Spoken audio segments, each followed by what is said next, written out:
ఓం అస్మద్గురుభ్యో నమః. లక్ష్మీనాథసమారంభం నాథయామనమధ్యమాం అస్మదాచార్యపర్యంతం వందే గురుపరంపరాం. వసుదేవసుతం దేవం కంసచానూరమర్దనం దేవకీ పరమానందం కృష్ణం వందే జగద్గురుం. ప్రియ భగవద్బంధులారా, ఈరోజు మనం భగవద్గీతలోని 30వ శ్లోకం కర్మయోగంలో మయి సర్వాణి కర్మాణి సంన్యస్యాధ్యాత్మచేతసా నిరాశీ నిర్మమో భూతయే యుధ్యస్వ విగతజ్వరః. మయ సర్వాణి కర్మాణి సంన్యస్యాధ్యాత్మచేతసా నిరాశీ నిర్మమో భూత్వా యుధ్యస్వ విగతజ్వరః. సర్వాణి సమస్తములకు కర్మాణి కర్మములను మయి నాయందు సన్యస్య ఉంచి ఆధ్యాత్మచేతస ఆధ్యాత్మక చిత్తవృత్తితో నిరాశి ఆశ లేనివాడును నిర్మమ మమకారం లేనివాడును భూత్వ అయో విగతజ్వర సంతాపములు లేనివాడై యుద్ధస్వ యుద్ధము చేయము. సకల కర్మలు నాయందు సమర్పించి జ్ఞానివై ఆశను మమకారం వీడి సంతాపమును చెందక యుద్ధము చేయము. నిష్కామ కర్మ యోగ సారమును మరలా భగవాన్ ప్రబోధిస్తున్నాడు. నిష్కామ కర్మానుష్ఠానం పరుడి ముఖ్య లక్షణం కలిగి ఉండవలను. 1 సర్వకర్మలను భగవంతునికి అర్పించుట.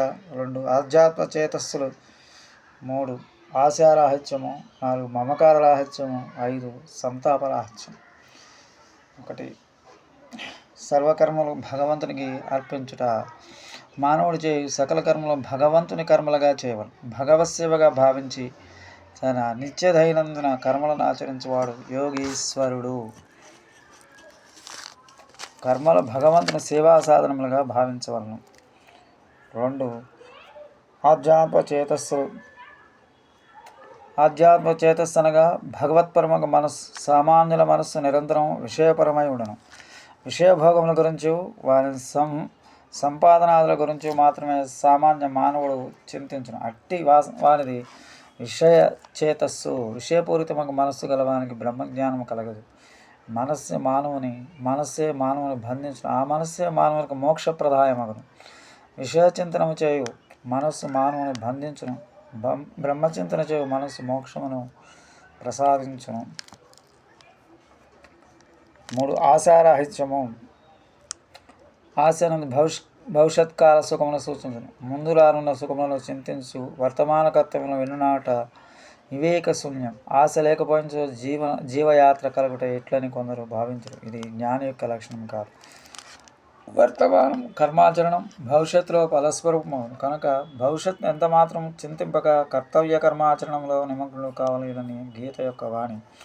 ఈ విషయమే గీతలో పలుతావుల్లో చెప్పబడింది. 4 మమకారం లేనివాడే యోగి. వస్తువులతో దదాత్యం పొందుటే మమకారం. అందుచేత వస్తువు యొక్క సంయోగములే సుఖ దుఃఖములు కలిగించును. 5 జర రాహిత్యము. జరములు 2 రకములు, శారీరకములు మానసికములు. ఇచ్చట మానసిక జరముల గురించి చెప్పబడుచున్నది. క్షిత్త క్షోభయ జ్వర లక్షణం.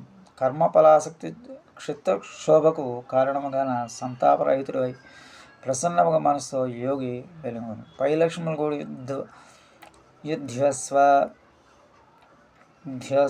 యుద్ధము చేయమని భగవాను తెలుపుతున్నాడు. అనగా మానవులు తన విద్యుత్ ధర్మములపై లక్షణములు కలిగి చేయమని చెప్తున్నాడు. మంగళాశాసన పరమ శ్రీకాంతాయ కళ్యాణ ధేనుధేర్ఘ్న శ్రీ వెంకట నివాసాయ శ్రీనివాసాయ మంగళం.